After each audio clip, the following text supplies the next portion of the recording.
Judas, nós leremos dos versículos 17 ao 23. Diz assim a palavra do Senhor: Vós, porém, amados, lembrai-vos das palavras anteriormente proferidas pelos apóstolos de nosso Senhor Jesus Cristo, os quais vos diziam: no último tempo haverá escarnecedores, andando segundo as suas ímpias paixões. São estes os que promovem divisões, sensuais, que não têm o Espírito. Vós, porém, amados, edificando-vos na vossa fé santíssima, orando no Espírito Santo, guardai-vos no amor de Deus, esperando a misericórdia de nosso Senhor Jesus Cristo para a vida eterna. E compadecei-vos de alguns que estão na dúvida. Salvai-os, arrebatando-os do fogo. Quanto a outros, sede também compassivos em temor, detestando até a roupa contaminada pela carne. Nós vamos orar. As crianças têm a salinha, né, hoje. Convido as crianças, os professores a virem à frente para nós orarmos juntos.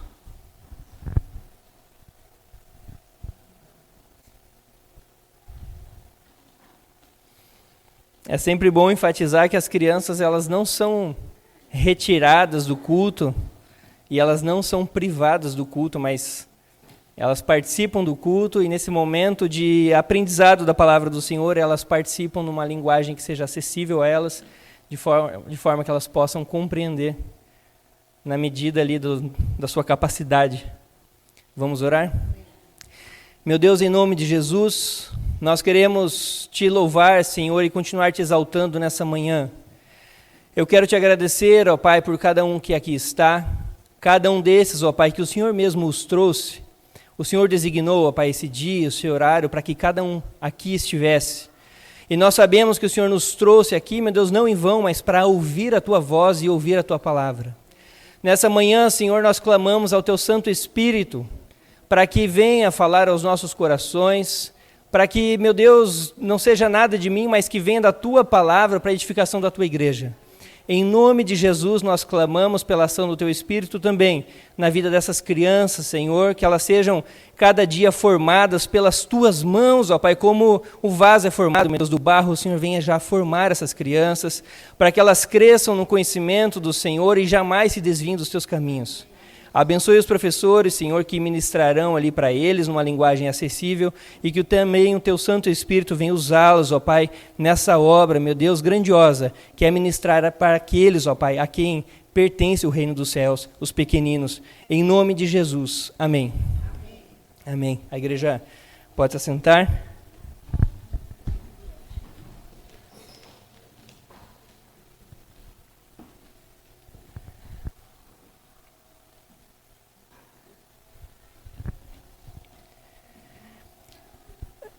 Meus irmãos, essa é uma carta curta, né? Os irmãos viram, é uma carta de apenas um capítulo, ela está entre as 4 menores cartas do Novo Testamento.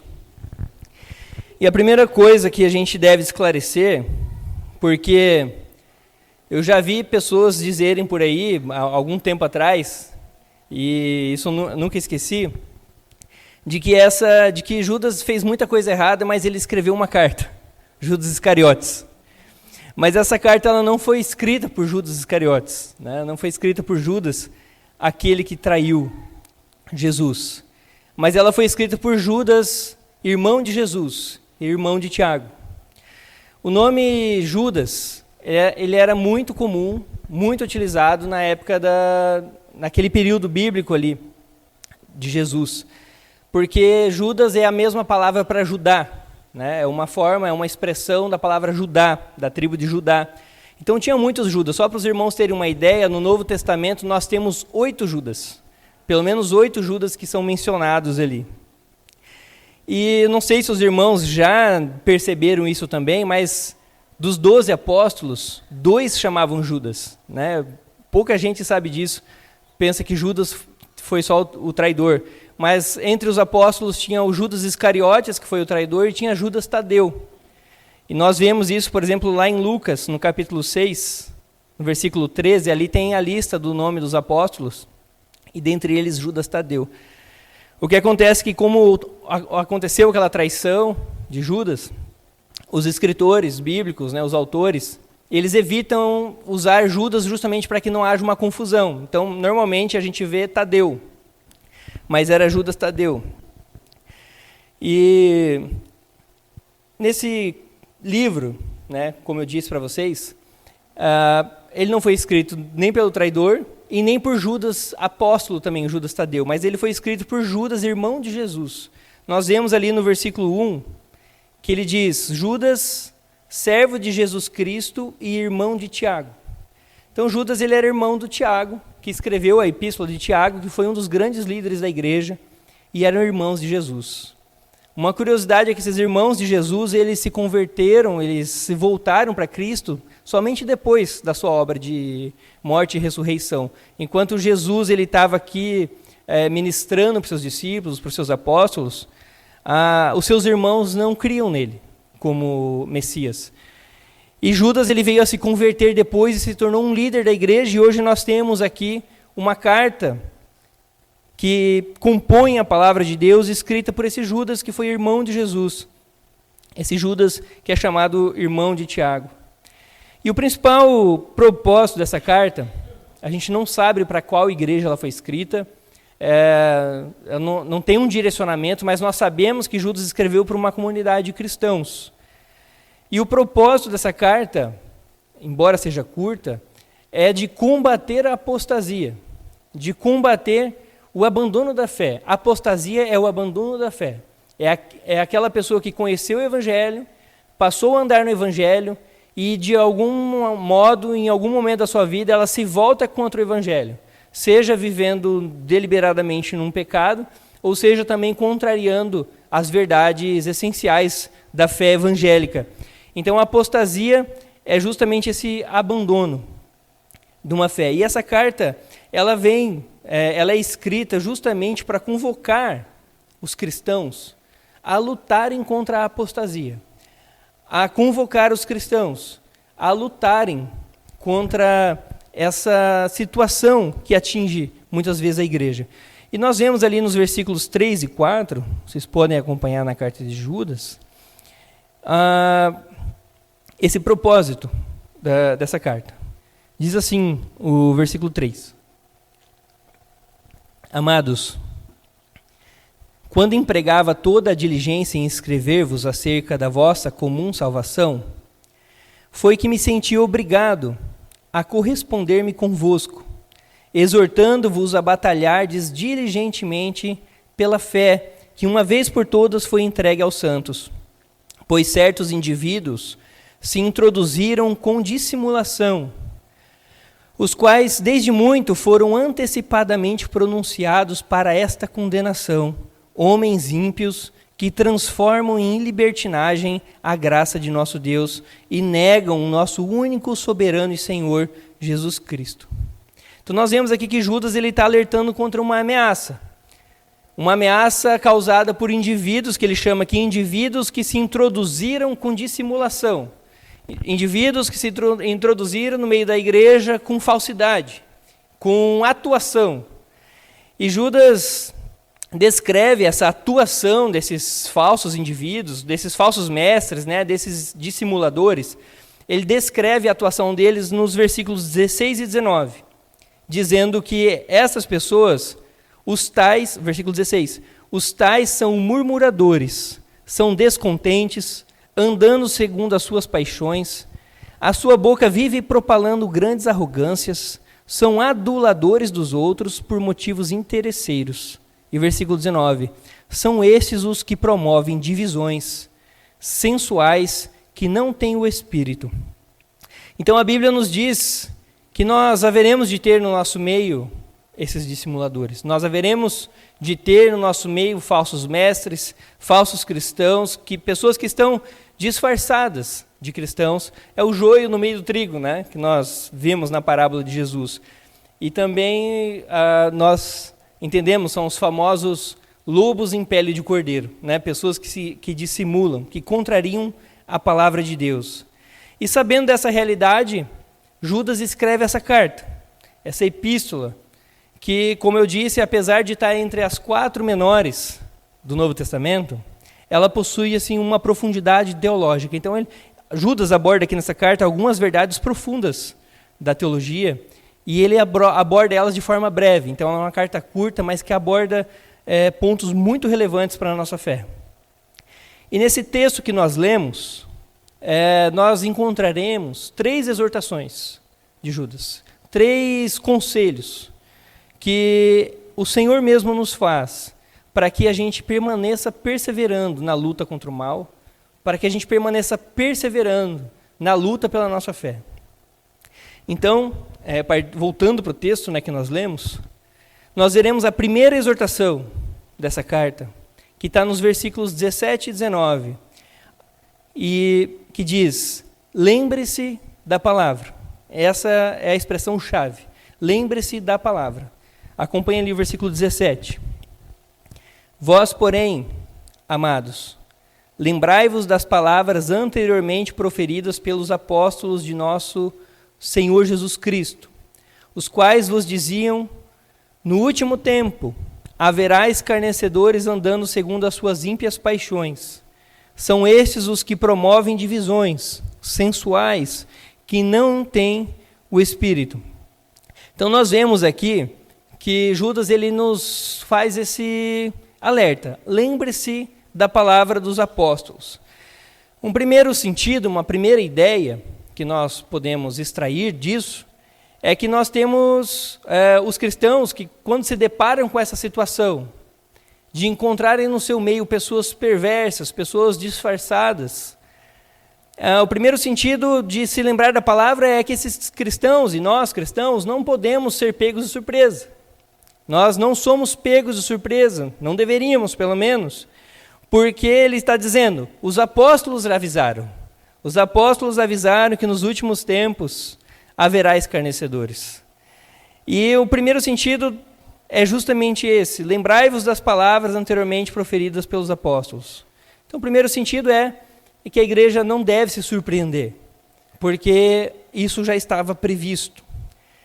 Mas a segunda ideia que a gente pode também extrair dessa expressão aqui de Judas, sobre essa lembrança da palavra, é que nós podemos ver isso também com um sentido mais amplo, como uma lembrança, na verdade, da palavra de Deus como um todo. Porque nós temos lá na carta de 2 Pedro, os irmãos não precisam abrir, eu tenho o texto aqui, mas em 2 Pedro, no capítulo 3, versículos 1 e 3, Pedro está tratando de algo muito semelhante que Judas está tratando aqui. E o apóstolo Pedro diz o seguinte: amados, esta é, agora, a segunda epístola que vos escrevo. Em ambas procuro despertar com lembrança a vossa mente esclarecida, para que vos recordeis das palavras que anteriormente foram ditas pelos santos profetas, bem como do mandamento do Senhor e Salvador, ensinado pelos vossos apóstolos, tendo em conta, antes de tudo, que nos últimos dias virão escarnecedores com seus escárnios, andando segundo as suas próprias paixões. A gente vê que Pedro está falando exatamente a mesma coisa. Só que em vez de ele falar apenas palavras dos apóstolos, ele fala das palavras anteriormente ditas pelos profetas, pelos mandamentos do Senhor através dos apóstolos. Então a gente pode entender aqui o que eles estão dizendo, é que nós devemos ter uma lembrança do que a palavra de Deus diz, como um todo. Daquilo que o Senhor fez registrar na Bíblia. E nós vemos, então, que se eu devo lembrar da palavra de Deus, se aqui Judas está nos exortando a lembrar da palavra de Deus, o apóstolo Pedro está nos exortando a lembrar da palavra de Deus, isso implica que a gente precisa conhecer a palavra de Deus e aplicar na nossa vida. A gente só pode lembrar de uma coisa que a gente conhece, né? Ninguém se lembra de algo que não conhece. Então, lembrar implica que primeiro nós devamos conhecer. Então, nós temos que ter a palavra de Deus, tratar a palavra de Deus como um manual da nossa vida. algo que está na nossa mente o tempo todo, algo que, através do qual nós damos significado para tudo. Então, através da palavra de Deus, nós deveríamos agir assim. Através da palavra de Deus, eu sei como que eu devo tratar o meu negócio. Através da palavra de Deus, eu devo saber como eu devo tratar com os meus irmãos. Através da palavra de Deus, nós devemos saber como tratar com os nossos cônjuges, com as esposas, com os maridos. Através da palavra de Deus, nós devemos saber como tratar os nossos filhos, como que nós devemos cultuar a Deus. Tudo que nós formos fazer precisaria ser através do filtro da palavra de Deus. Porque a palavra de Deus, ela vem nos abordar tudo em relação à nossa conduta. O salmista ali no Salmo 119, versículo 105, ele diz: lâmpada para os meus pés é a tua palavra, e luz para os meus caminhos. Em Provérbios 6, 23, porque o mandamento é lâmpada, e a instrução, luz, e as repreensões da disciplina são o caminho da vida. Então nós vemos que a palavra de Deus, ela tem esse significado. Quando diz lâmpada para os meus pés, a gente pode imaginar assim, nós estamos caminhando numa escuridão. Imagina, não sei se você já teve a oportunidade de ter que andar no escuro, eu já tive que fazer isso em chácara, assim, no escuro, que estava sem lanterna, sem nada. É muito ruim, muito difícil. Se não tiver um céu estrelado, você não sabe se vai tropeçar em alguma coisa, se você vai pisar numa cobra, se você vai... a luz é essencial quando você está nas trevas. Quando nós estamos rodeados de trevas, a luz ela é essencial. Então a palavra de Deus, ela tem essa significação de luz, justamente para dizer que é pela palavra de Deus que nós devemos enxergar todas as coisas. Então imagine que o mundo é um lugar escuro, a nossa lanterna tem que ser a palavra de Deus. Então a gente, a partir da palavra de Deus, enxerga a situação. Então qualquer situação que nós estejamos passando, a primeira atitude que a gente tem que ter é o que Deus quer a esse respeito, o que Deus falou sobre isso. Isso está na palavra de Deus. Então, essa primeira exortação da carta de Judas é justamente para que nós nos lembremos daquilo que diz a palavra de Deus. Só que, como eu disse, para que a gente lembre, a gente precisa conhecer a palavra de Deus. E nesse sentido, a gente pode se perguntar, como que, pessoalmente, cada um para si mesmo, como está a minha relação com a palavra de Deus? Você abre a Bíblia apenas no domingo? Ou durante a semana? Qual tem sido a nossa relação com a palavra de Deus? Será que nós temos nos alimentado, temos nos esforçado por conhecer a palavra de Deus e conhecer cada vez mais? Lutero uma vez disse, e até esses dias eu compartilhei com alguns irmãos, considere perdido o dia em que você não meditar nas Sagradas Escrituras. Lutero disse, considere que o seu dia foi perdido, se foi um dia em que você não meditou nas Sagradas Escrituras, porque ele está considerando justamente essa essencialidade, essa centralidade da vida do cristão na palavra de Deus. E essa é uma noção muito séria, meus irmãos, que nós precisamos ter com a palavra de Deus, porque muitas vezes nós sofremos ansiedades, nós passamos por medo, nós muitas vezes podemos chegar a perecer por falta de conhecimento da palavra de Deus, por não conhecermos o que diz a palavra de Deus. E o próprio Deus, através do profeta Oséias, uma passagem muito conhecida, lá em Oséias, capítulo 4, versículo 6, disse o seguinte: o meu povo está sendo destruído, porque lhe falta o conhecimento. Porquanto rejeitaste o conhecimento, também eu te rejeitarei, para que não sejas sacerdote diante de mim. Visto que te esqueceste da lei do teu Deus, também eu me esquecerei dos teus filhos.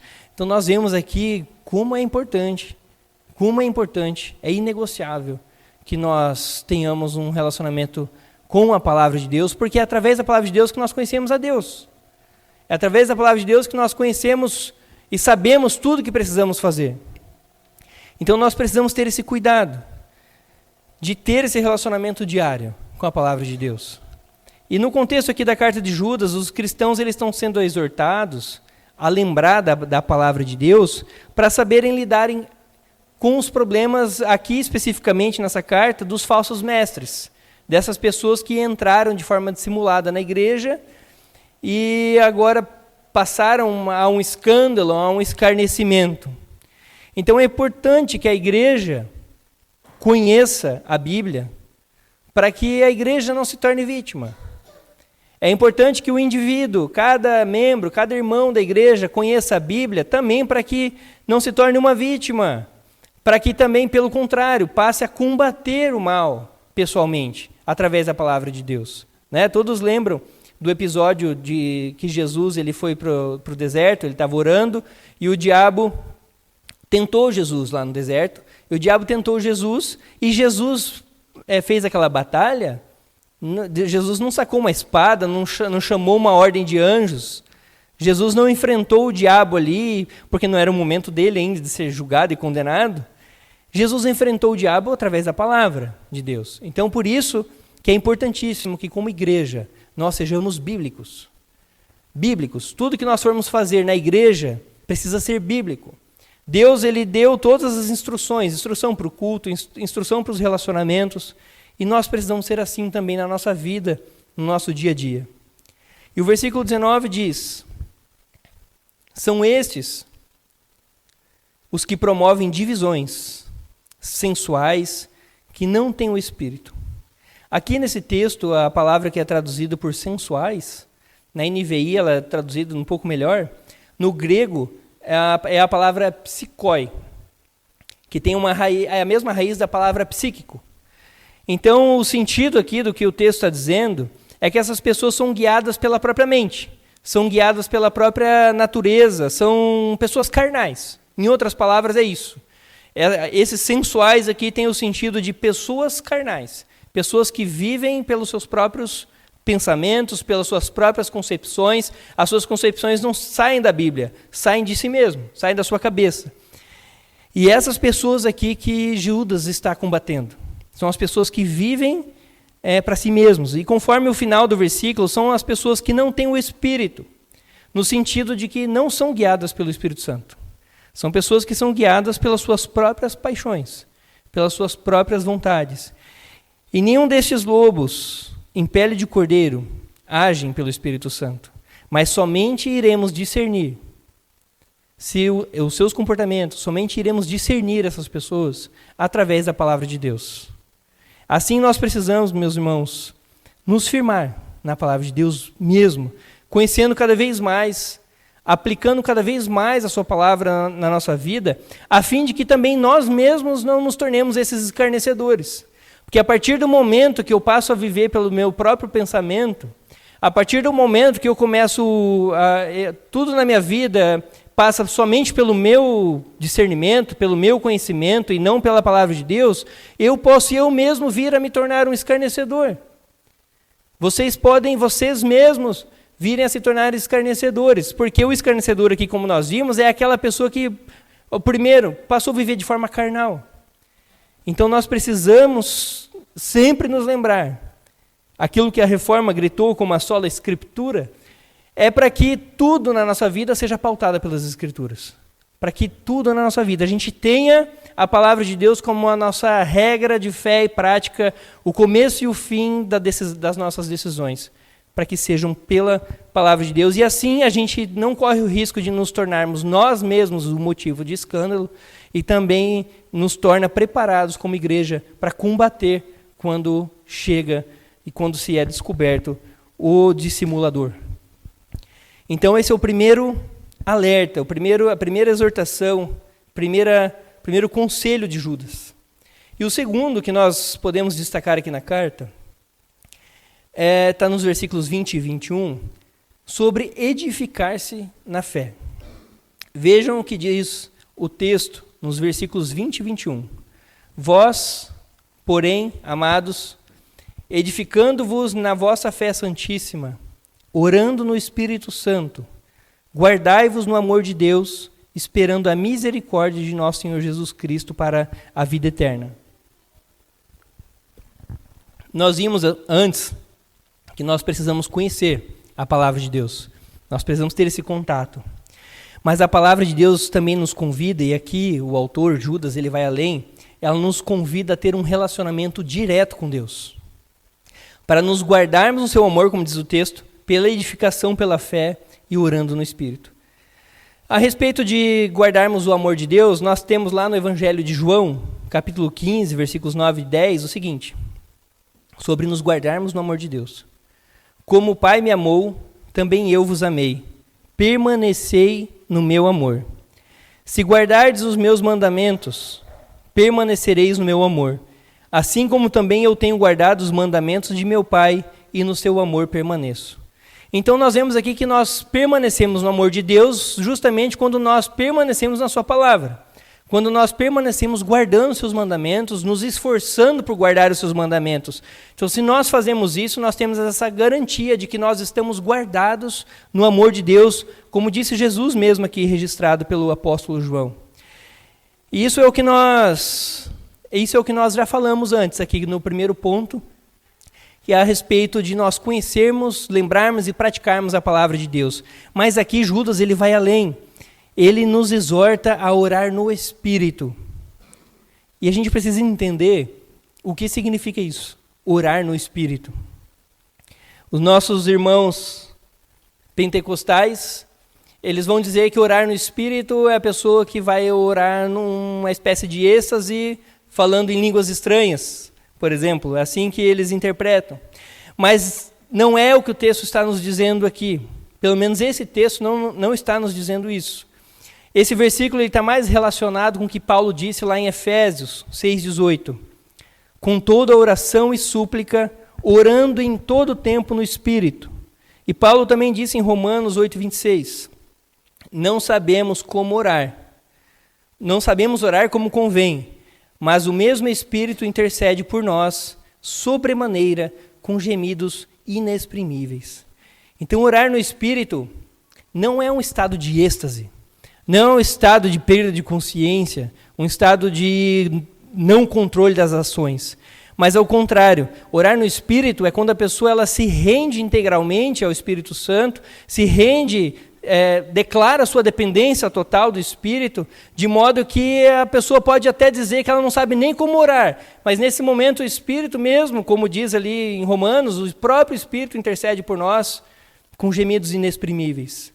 Então nós, como igreja, não podemos cometer o erro de dedicarmos assim intensamente para o conhecimento da palavra de Deus, sem nós termos uma vida de oração. Os irmãos pentecostais, como eu disse, muitas vezes erram ao dar uma ênfase muito grande sobre essas experiências da espiritualidade, e muitas vezes deixando de lado aquilo que a palavra de Deus diz. Mas também nós, como igreja, como pertencentes de igrejas históricas, como os batistas, presbiterianos, metodistas, também muitas vezes erram de modo inverso, priorizando muito a doutrina, priorizando a teologia, mas não vivendo uma espiritualidade, não vivendo uma vida de oração. Então nós, como igreja, lendo a palavra de Deus, nós precisamos entender que nós temos que ter um equilíbrio em uma vida espiritual real e sólida na palavra de Deus, naquilo que diz a palavra de Deus. E nós precisamos colocar isso na nossa cabeça, meus irmãos, que a nossa vida espiritual, ela é real. O nosso relacionamento com Deus, ele é real e é pessoal. Não é um relacionamento por conhecimento, mas é um relacionamento de fato, e muitas vezes nós perdemos isso. A nossa fé ela não pode estar baseada numa verdade fria e distante, baseada num conceito apenas, mas ao contrário, ela deve estar pautada num relacionamento real com Deus, de quem se relaciona, assim como eu estou falando com vocês aqui nessa manhã, assim como vocês olham um para o outro aí, se reconhecem, assim deve ser o nosso relacionamento com Deus, um relacionamento que de fato existe, e é para isso que nós fomos criados. Nós fomos criados principalmente para nos relacionarmos com Deus. Na primeira pergunta do Catecismo Maior e Menor, da Confissão de Fé de Westminster, a primeira pergunta é: qual é o fim principal do homem? Ou para que o homem foi criado? Para que existe o homem? E é respondido ali com fundamento na palavra de Deus que o homem ele foi criado para glorificar a Deus e se alegrar na sua presença. E não se alegrar no conhecimento de Deus, mas se alegrar na sua presença. Quando nós fomos criados, essencialmente, lá no Jardim do Éden, Deus ele nos criou para esse relacionamento. A palavra de Deus diz lá em Gênesis que na viração do dia o Senhor ia ao jardim e ele falava com Adão e Eva. Na viração do dia ele se relacionava. E nada disso mudou. O que mudou é que entrou o pecado no mundo, houve separação entre o homem e Deus, mas Jesus fez essa religação. Jesus, pela justificação, pela sua morte e ressurreição na cruz, hoje nós temos livre acesso ao Pai, através dessa intermediação de Jesus, e essa ação em nós, ela acontece, esse relacionamento em nós, com Deus, acontece através do Espírito Santo. E é por isso que aqui Judas está dizendo sobre orar no Espírito. É orar não com um conceito do Espírito Santo, mas orarmos com a presença do Espírito Santo em nós, sabendo que nós estamos num relacionamento real com Deus. E muitas vezes nós não desenvolvemos isso. É comum que cristãos passem a viver de forma mecânica. Conhecem a palavra de Deus, vêm aos cultos, acreditam na salvação de Jesus, sabem que a salvação é somente através de Jesus e que nós recebemos essa salvação pela fé, mas nós muitas vezes deixamos de viver nesse relacionamento com Deus, que é através da oração no Espírito, como está aqui na carta. Nós precisamos lembrar que nós somos a habitação do Espírito Santo. É o Espírito Santo que nos guia, conforme João 16:13. É o Espírito Santo que nos regenera, que produz em nós o seu fruto, conforme está lá em Gálatas 5:22, Tito 3. É o Espírito Santo que nos dá poder para expandir o reino de Deus, como está lá em Atos 1:8. É o Espírito Santo que inspirou diretamente os autores bíblicos para que as suas palavras, a palavra de Deus, fossem registradas, e hoje nós temos a Bíblia. É o Espírito Santo que nos consola nas nossas fraquezas. É o Espírito Santo que nos impulsiona ao arrependimento. É o Espírito Santo que nos convence do pecado e da justiça. É Ele que nos faz lembrar das Escrituras e é Ele que faz aplicar a palavra de Deus na nossa vida. E essa nossa oração, esse relacionamento com Deus, é feito através do Espírito Santo. Por isso ele diz isso aqui, orar no Espírito. Isso significa justamente em manter esse relacionamento com o Pai, intermediado por Jesus Cristo e através da ação direta e constante do Espírito de Deus em nós. E isso nós fazemos pela oração. A respeito da oração, meus irmãos, o teólogo Matthew Henry é um pastor presbiteriano da Inglaterra do século XVII. Ele disse o seguinte a respeito da oração: a oração é a enfermeira da fé, a maneira de edificar a nós mesmos sobre a nossa santíssima fé é perseverando na oração, conforme Romanos 12:12. Nossas orações certamente prevalecem quando oramos no Espírito Santo, isto é, debaixo da sua orientação e influência, de acordo com a regra da sua palavra, com fé, fervor e importunação perseverante e constante. Isso é orar no Espírito Santo. Então, meus irmãos, o Senhor nos convida a levar essa vida de oração, mas essa vida de oração real, não uma oração ritualística, as rezas, não com rezas repetitivas, mas num relacionamento, num diálogo com Deus. Não num monólogo, mas num diálogo. Aquilo que nós falamos e Deus responde pela sua palavra. Aquilo que nós falamos, o Senhor coloca paz em nosso coração. É um relacionamento bilateral com Deus. A oração é esse relacionamento com o Senhor. E nessa oração real e sincera que nós precisamos ter, é o lugar onde nós podemos expressar a nossa gratidão, expressar o nosso amor, expressar os nossos medos, as nossas fraquezas e de forma franca colocar no Senhor aquilo que nós temos. E muitas vezes nós não temos nada a oferecer. Nós chegamos diante de Deus sabendo que nós não temos nada a oferecer, que nós somos meros pecadores, mas foi Ele que nos chamou. Ele que nos chamou. Ele que nos transformou. Ele que nos fez seus filhos pela obra de seu próprio Filho, Jesus. Então nós precisamos nos perguntar: como está a nossa vida de oração? No primeiro, a gente nos perguntou como está nosso relacionamento com a palavra de Deus. E aqui a gente deve se perguntar, como tem sido a minha vida de oração? Como tem sido a nossa vida de oração? Muitas vezes nós deixamos de orar porque a gente pensa assim, preciso separar 1 hora do meu dia, na minha rotina não consigo separar 1 hora. E outras vezes a gente pensa, eu oro o tempo todo. E muitas vezes a gente ora o tempo todo mesmo. Às vezes a gente está dirigindo, indo para o trabalho, indo para alguma coisa, e passa alguma coisa na nossa mente, e a gente aproveita e já ora, falando, Senhor, me ajuda a acalmar essa ansiedade, me ajuda a passar essa situação. Muitas vezes a gente vive uma vida assim de constante oração. Mas aqui a gente precisa de uma coisa a mais. A gente precisa separar um momento do nosso dia, e que aquele momento ele é separado para o nosso relacionamento com Deus. Aquele momento, é como se naquele momento nós agendássemos uma visitação. Naquele momento no nosso dia vai ser um momento para cultuar a Deus. Isso é uma coisa que o judeu tem muito. O judeu ele tem os momentos certos, só que na cultura judaica isso acabou se transformando num rito. Às 6 horas da tarde tem que se voltar para Jerusalém e orar e tal. E muitas vezes acaba virando uma religiosidade apenas. Mas a ideia é que nós precisamos ter um momento específico do nosso dia para um devocional. Um momento específico. E não importa se você vai conseguir fazer isso em 10 minutos, em 20, 30, 50, 1 hora, não importa. Se você não tem feito, se desafie a começar a viver um relacionamento com Deus, porque se nós não vivermos um relacionamento direto com Deus, nós não conseguiremos prosseguir.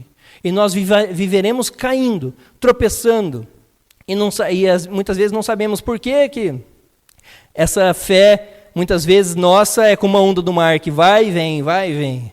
Porque muitas vezes nós não temos uma constância nesse relacionamento com Deus. Então, se você não tem tido uma rotina de se relacionar com Deus, tire um momento do seu dia. Tire um momento do seu dia, que sejam 10 minutos. 10 minutos que você vai dizer para Deus, esse momento é para o Senhor, eu quero falar contigo. Eu quero expressar os meus anseios, quero te adorar, quero conhecer a tua palavra. Se você pode 10 minutos, faça 10 minutos. 20, 30, como eu disse, não importa. O que importa é a gente tomar a atitude de nos voltarmos contra a nossa carne e passarmos a alimentar o nosso espírito nesse relacionamento com Deus. Então essa é a segunda exortação da carta de Judas para nós. A nós termos esse relacionamento, essa edificação na fé pela oração no Espírito de Deus. E terceiro e último, nós encontramos também aqui o último conselho de Judas sobre ajudar uns aos outros. Está ali nos versículos 22 e 23. Aqui nós encontramos o seguinte, versículo 22. E compadecei-vos de alguns que estão na dúvida, salvai-os, arrebatando-os do fogo.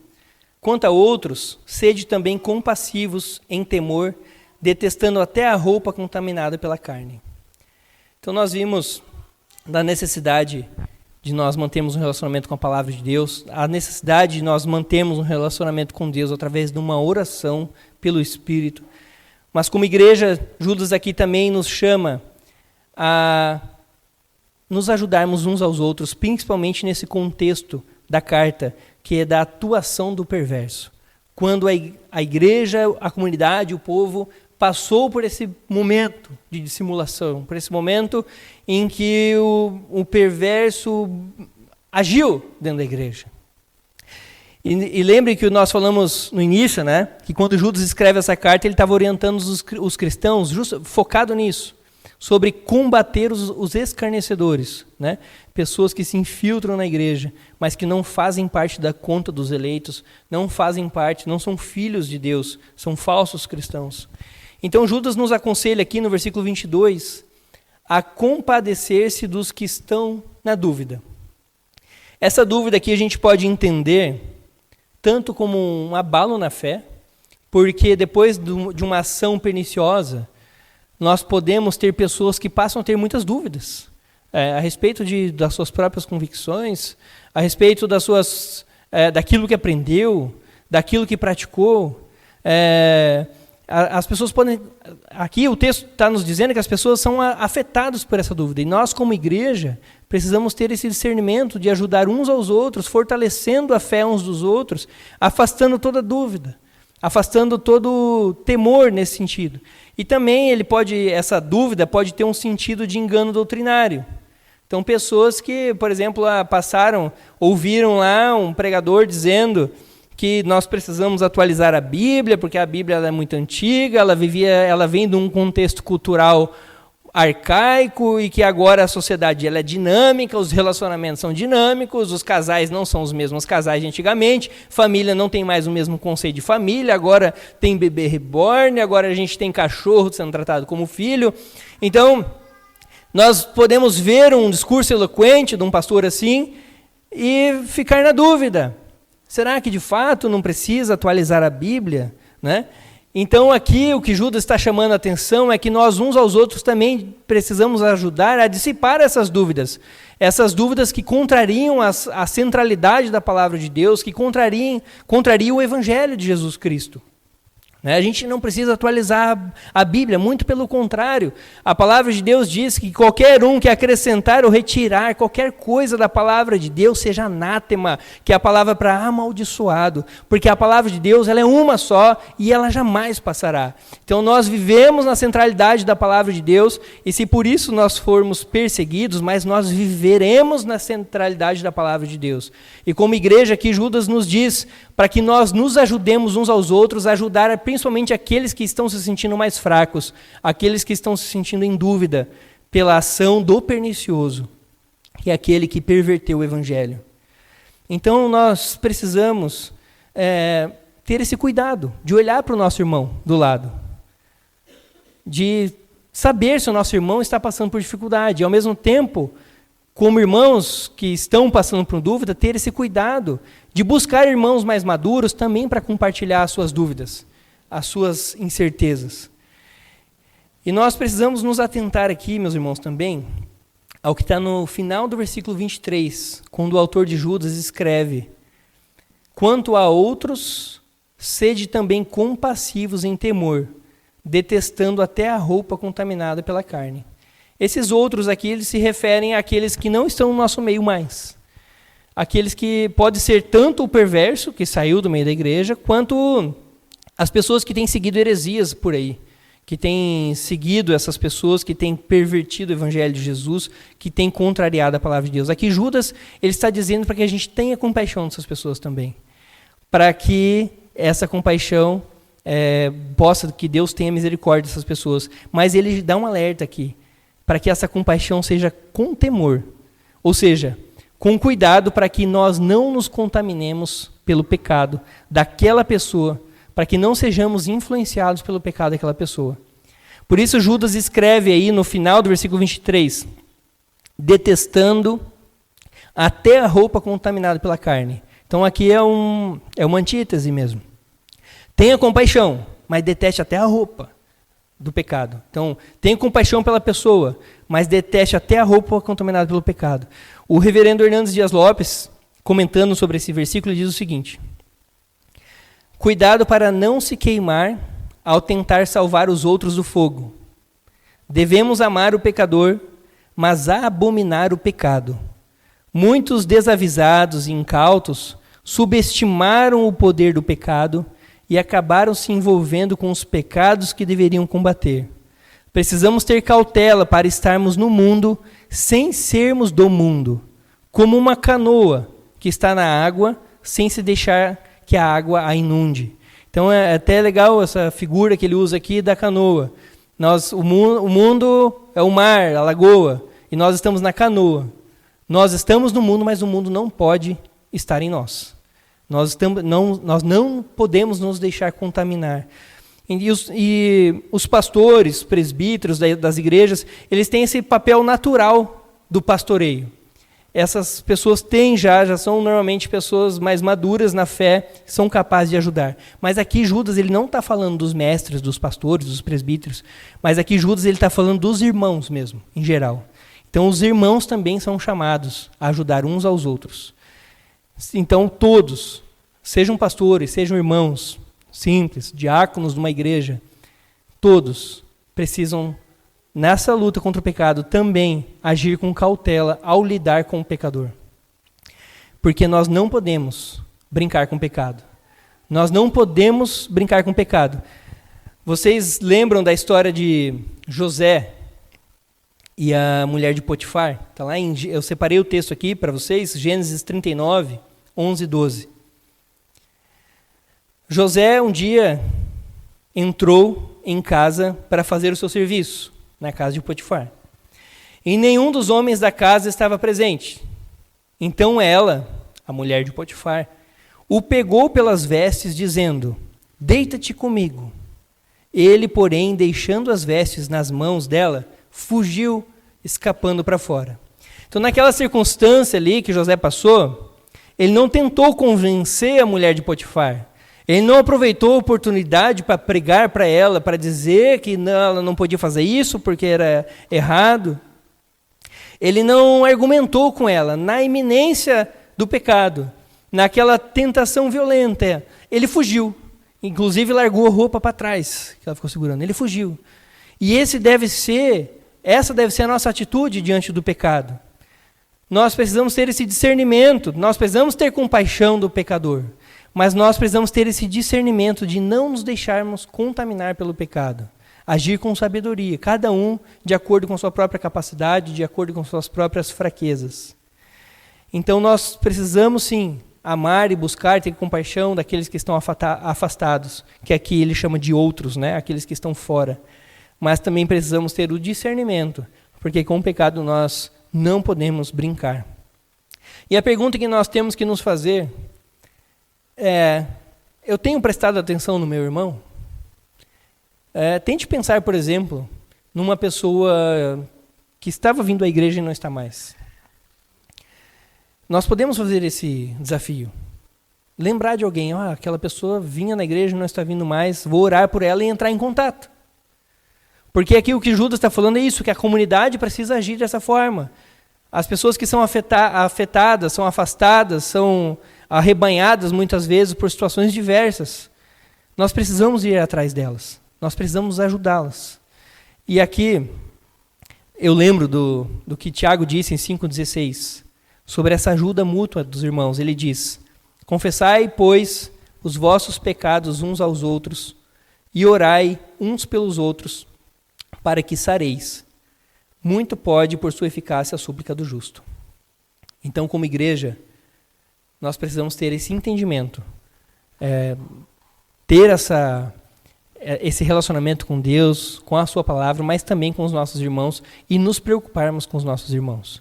E os irmãos que se sentem em fraqueza, se sentem passando por dúvidas, se sentem passando por temores, né, precisam buscar os irmãos também mais maduros da igreja, aqueles irmãos que vocês identificam, que poderiam ter uma intimidade de poder dizer algo a respeito, os líderes dos grupos que vocês já conheceram. Busque, não fique sozinho. A comunidade de Deus, a comunidade do Senhor, a Assembleia dos Santos, né, a igreja, ela é um organismo vivo, nós somos um corpo e nós precisamos nos ajudar. Então, para concluir, meus irmãos, nós vimos que nesse texto de Judas, ele nos pede para que a gente lembre da palavra de Deus em tudo que nós formos fazer, que a regra de Deus, que a palavra de Deus seja a nossa lente para enxergar o mundo, de modo que todas as nossas atitudes, que elas sejam discernidas pela palavra de Deus, para a gente saber se é ou não é a vontade de Deus. E para isso a gente precisa conhecer, então a gente tem que ter tempo de leitura da palavra de Deus na nossa casa. Temos que ter tempo de oração na nossa casa. Tempo de oração para Deus, uma oração sincera, não importa o tempo. Se você tem pouco espaço na tua casa, se tranque no banheiro e ore sozinho no banheiro. Mas tem um tempo de dedicação. É oração em família, mas também oração individual, num relacionamento com Deus. E também ajude uns aos outros. Procure identificar a fraqueza, a dúvida do irmão, Mas você também que está passando por uma luta, procure irmãos para compartilhar sua fraqueza, porque como o Tiago disse, muito pode em seus efeitos a oração de um justo. Significa que muitas vezes a gente fica batendo a cabeça, lutando contra um pecado, lutando contra uma fraqueza, e muitas vezes ela poderia ser resolvida simplesmente compartilhando com o irmão que vai passar a orar conosco a respeito daquilo. E a palavra de Deus diz que muito pode a oração desse justo, no sentido de que essa oração sincera de um irmão para com o outro, ela tem efeitos para nos ajudar a mudar. Então nós podemos confiar, meus irmãos, que o Senhor, Ele irá nos guardar. O próprio Senhor, Ele irá nos fazer perseverar até o fim. Porque o Senhor Jesus, Ele é Ele mesmo o defensor da sua igreja, a sua noiva. É o próprio Cristo que mantém a sua igreja. É o próprio Cristo.